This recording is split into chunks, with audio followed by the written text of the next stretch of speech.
ବର୍ତ୍ତମାନ ଆମେ କ'ଣ ଆଲୋଚନା କରୁଛେ ନା ଆଧ୍ୟାତ୍ମିକ ପ୍ରଭାବ ବିଷୟରେ ଆମେ ଆଲୋଚନା କରୁଛେ। ସେମାନଙ୍କର ରଚନା ଗୁଡ଼ିକ ଭକ୍ତି ଓ ଈଶ୍ୱରଙ୍କର ପ୍ରତି ଅସୀମ ପ୍ରେମ ଏବଂ ବ୍ୟକ୍ତିଗତ ଅଭିଜ୍ଞତାର ଗୁରୁତ୍ୱ ନିଜ ନିଜ ଜୀବନର ଭଗବାନଙ୍କ ସହିତ ଯେଉଁ ଭକ୍ତି ରହିଛି, ଯେଉଁ ଈଶ୍ୱରଙ୍କ ସତ୍ତାକୁ ସେ ଅନୁଭବ କରିଛନ୍ତି ସ୍ୱତଃ ଭାବରେ ବାସ୍ତବିକ ରୂପରେ, ସେଇ ସବୁଗୁଡ଼ିକୁ ସେ ଲେଖନୀ ମାଧ୍ୟମରେ ପରିପ୍ରକାଶ କରିଛନ୍ତି ଏବଂ ବ୍ୟକ୍ତିଗତ ଅଭିଜ୍ଞତା ଗୁଡ଼ିକୁ ଗୁରୁତ୍ୱ ଦିଆଯାଇଛି। ଆମେ ବର୍ତ୍ତମାନ ଆଲୋଚନା କରିବା ନେକ୍ସଟ ପଏଣ୍ଟ ସାହିତ୍ୟିକ ଉପାଦାନ ସମ୍ପର୍କରେ। ସାହିତ୍ୟିକ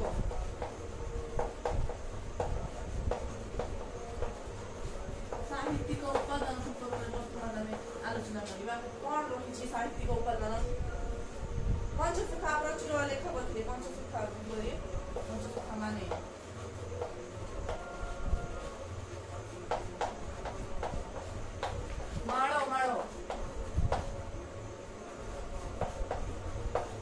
ଗ୍ରନ୍ଥ ରଚନା କରିଥିଲେ।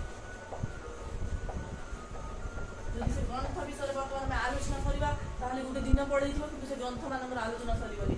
ଏତେ ମହାନ ବଡ଼ ବଡ଼ ମାଳ ଗ୍ରନ୍ଥ ରଚନା କରିଥିଲେ।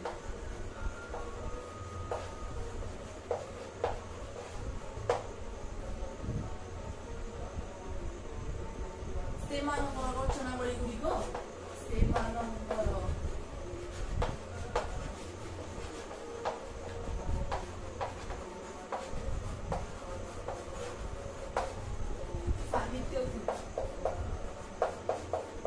ସାହିତ୍ୟକୁ ଏକ ସୁନ୍ଦର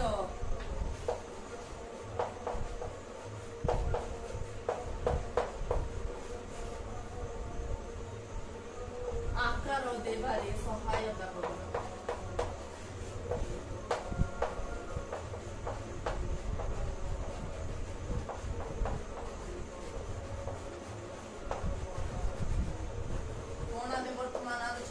ସାହିତ୍ୟିକ ଉପାଦାନ କ'ଣ ରହିଥିଲା? ପଞ୍ଚସଖା ମାନେ ମାଳ ଗ୍ରନ୍ଥ ରଚନା କରିଥିଲେ। ବହୁ ହଜାର ଲକ୍ଷ ଗ୍ରନ୍ଥ ରଚନା କରିଥିଲେ। ସେମାନଙ୍କର ରଚନାବଳୀ ଗୁଡ଼ିକ ସାହିତ୍ୟକୁ ଏକ ସୁନ୍ଦର ଆକାର ଦେଇଥିଲା, ଯାହାକି ରହିଲା ସାହିତ୍ୟିକ ଉପାଦାନର ଅନ୍ତର୍ଗତ।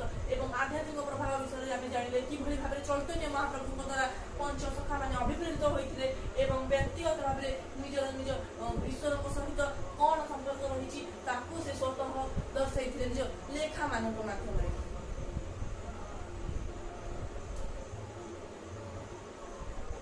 ବର୍ତ୍ତମାନ ଆମେ ଆଲୋଚନା କରିବା ସାମାଜିକ ପ୍ରଭାବ କ'ଣ ରହିଥିଲା? ସାମାଜିକ ପ୍ରଭାବ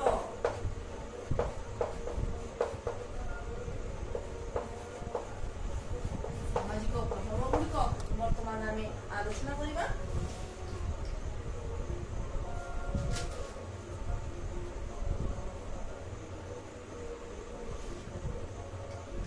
ପଞ୍ଚସଖା ସକ୍ରିୟ ଭାବରେ ବିଦ୍ୟମାନ। ପଞ୍ଚସଖା ସକ୍ରିୟ ଭାବରେ ବିଦ୍ୟମାନ। ପଞ୍ଚସଖା ସକ୍ରିୟ ଭାବରେ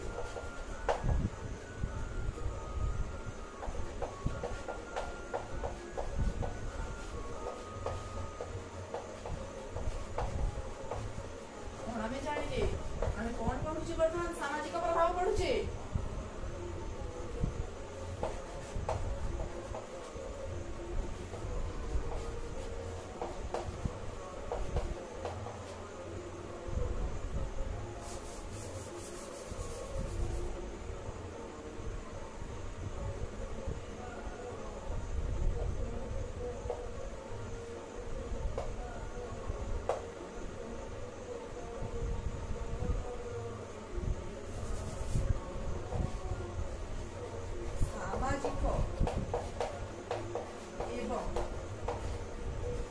ଧାର୍ମିକ ମାନଦଣ୍ଡକୁ ସାମାଜିକ ଓ ଧାର୍ମିକ ମାନଦଣ୍ଡକୁ ପରିଚାଳିତ କରିଥିଲେ।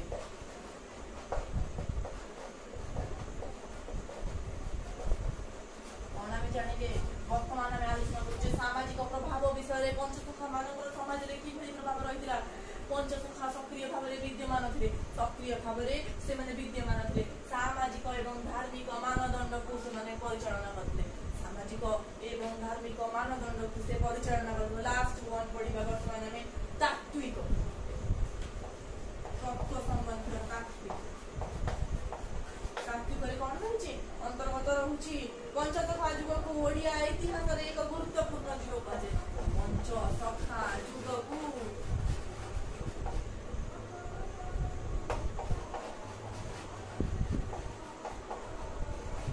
ଓଡ଼ିଆ ସାହିତ୍ୟରେ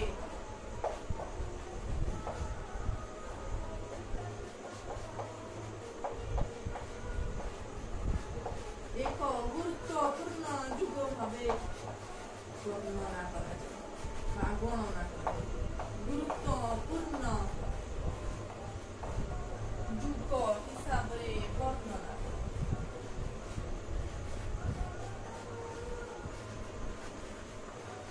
ତାହେଲେ କୋଉ ଯୁଗ ଭାବରେ ଏହା ପଞ୍ଚସଖା ଯୁଗ ହେଉଛି ଓଡ଼ିଆ ସାହିତ୍ୟ ଜଗତରେ ଏକ ଗୁରୁତ୍ୱପୂର୍ଣ୍ଣ ଯୁଗ ହିସାବରେ ଏହାକୁ ଆମେ ବର୍ଣ୍ଣନା କରିଥାଉ। କ୍ଲିୟର?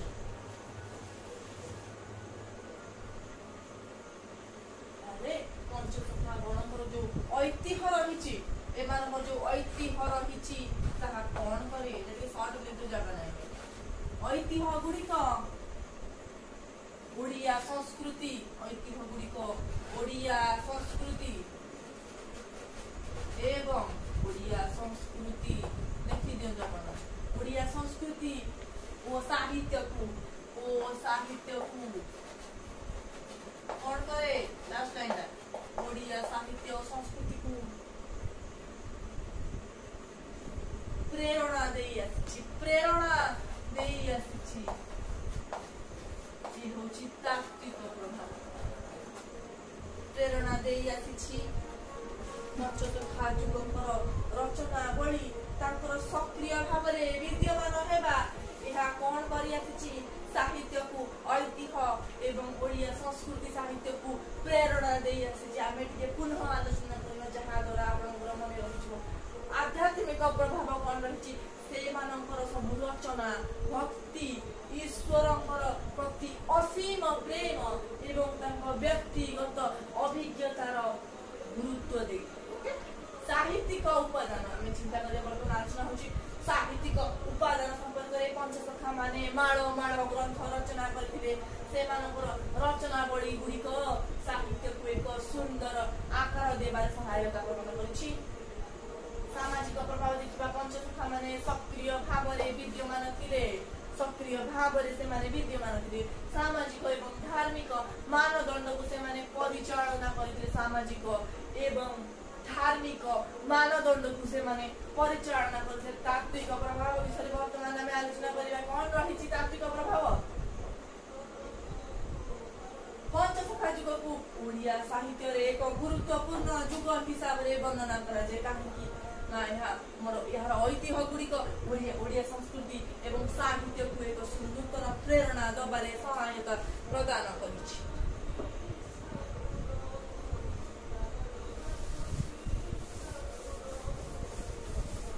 ବର୍ତ୍ତମାନ ଆମେ ସମସ୍ତ ଦୃଷ୍ଟିକୋଣରୁ ଏହାକୁ ଆଲୋଚନା କରିଦେଇଛେ। ବର୍ତ୍ତମାନ ଆମେ ଜାଣିବା ବୟୋଜ୍ୟେଷ୍ଠ ସଖାଙ୍କ ବିଷୟରେ କିଛି ଇନଫର୍ମେସନ, କିଛି ବିବରଣୀ ଆମେ ଆଲୋଚନା କରିବା।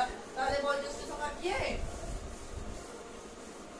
ବଳରାମ ଦାସ ବୟୋଜ୍ୟେଷ୍ଠ ସଖା କୁହାଯାଏ।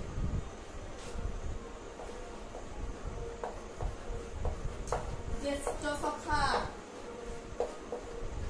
କିଏ? ନା ବଳରାମ ଦାସ।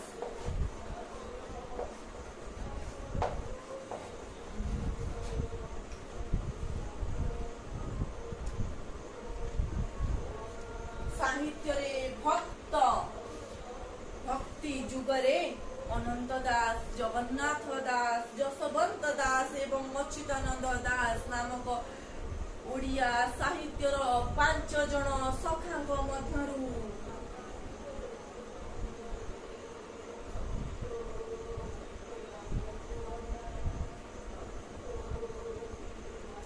ସବୁଠାରୁ ଜ୍ୟେଷ୍ଠ ସଖା କିଏ ଥିଲେ? ସବୁଠାରୁ ଜ୍ୟେଷ୍ଠ ସଖା ହେଉଛନ୍ତି ବଳରାମ ଦାସ। ତାଙ୍କ ସମ୍ପର୍କରେ ବର୍ତ୍ତମାନ ଆମେ କିଛି ଆଲୋଚନା କରିବା। ତାଙ୍କ ପ୍ରାରମ୍ଭିକ ଜୀବନ ବିଷୟରେ କିଛି ଆମକୁ ଅଧିକ କିଛି ଜଣା ନାହିଁ। ତାଙ୍କ ନିଜ ଲେଖାରୁ ଯାହା ଇନଫର୍ମେସନ ବିବରଣୀ ରହିଛି ସେଇ ବିଷୟରେ ଆମେ ଆଲୋଚନା କରିବା। ତାଙ୍କ ପିତା ହେଉଛନ୍ତି ସୋମନାଥ ମହାପାତ୍ର। ପିତା ଲେଖ ବହୁତ ଇମ୍ପୋର୍ଟାଣ୍ଟ। ସୋମନାଥ ମହାପାତ୍ର।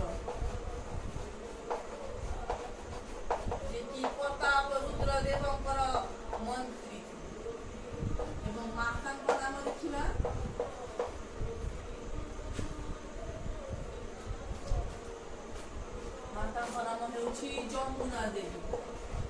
ତାହେଲେ ସେ କାହାର ସୁପୁତ୍ର ଥିଲେ?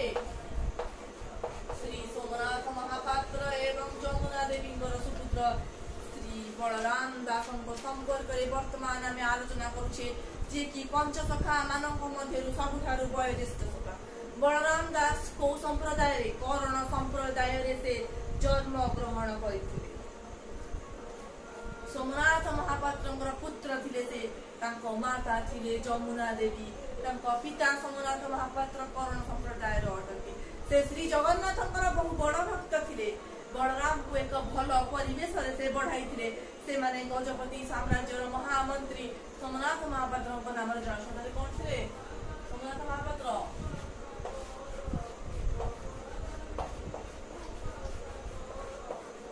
महामंत्री थिले।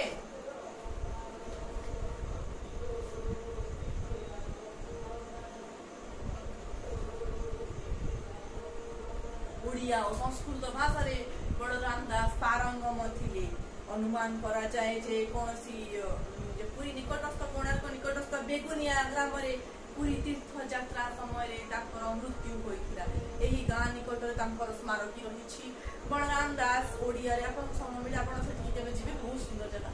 बलराम दास ओडिया रे रामायण को अनुवाद करथिले। जगमोहन रामायण बा दांडी रामायण नाम रे जनाशुना ताकर रचना संभार एटा ताकर मुख्य रचना बली। दांडी रामायण होछि ताकर मुख्य रचना। अनुवाद अपेक्षा अधिक से अनुवाद अपेक्षा अधिक निजर कोन रहिछि किछि अंश रे कोन रहिछि ना संस्कृत रामायण किछि भाग रे जिंस को हमर लेखा जाइछि संक्षिप्त भाव रे आउ किछि स्थान रे कोन कोन जाइछि ना यार मूल पाठ्यर अनेक प्रकार विच्युति देखाथिया समय रे किछि अंश रे स्थूल पाठ मूल पाठ्यर विपक्ष रे लिखा जाइछि किछि अंश रे या सपक्ष रे मध्ये लिखा जाइछि किछि विपक्ष रे रहिछि किछि सपक्ष रे रहिछि। तांकर रचना बळी गुरुक होछि प्रथमे आमे जानले जगमोहन रामायण यह दांडी रामायण नाम रे परिचित। आउ जानिबा लक्ष्मी पुराण, वेदांत सार, गुप्त गीता, अमर कोश गीता, श्रीमद् भगवत गीता, बट अवकाश, पणस चोरी, लोचन चौ कमल लोचन चौधरी सब सुंदर सुंदर लेखा गुड़िक। विराट गीता, बौलाध्याय बहुत बढ़िया विषय। कंट कोईरी, मृगुणी स्तुति बहुत बहुत माने हृदय स्पर्शी लेखाटी। भाव समुद्र, गौड़ गीता बहुत सुंदर रचना। सब रचना गुड़िक बहुत सुंदर। अर्जुन गीता, दीप्तिसार गीता ये सब रचना संभार रही। आलोचना कर पंचसखा जुगर प्रारंभ किभଳି होइथिला, किए किए सेई जुगरे रहिथिले एवं बलराम दास संपर्क रे किछि आमे ताकर रचना बढी ताकर जन्म स्थान ताकर पिता माता संपर्क रे किछि आलोचना करिछे। नेक्स्ट क्लास रे आमे जानिबा बलराम दास को विषय में ब्रीफ वीडियो पूरा अध्ययन करके बना हो एंड आमे नेक्स्ट क्लास रे बाकी जो जगन्नाथ दास, सुमंत दास आउ उचितानंद दास, सुमंत दास रहले ताकर संपर्क रे मध्ये आलोचना करिबा। तो आशा करछि आपण क्लास बहुत उपादाय हो। Do like, subscribe to my channel. Thanks.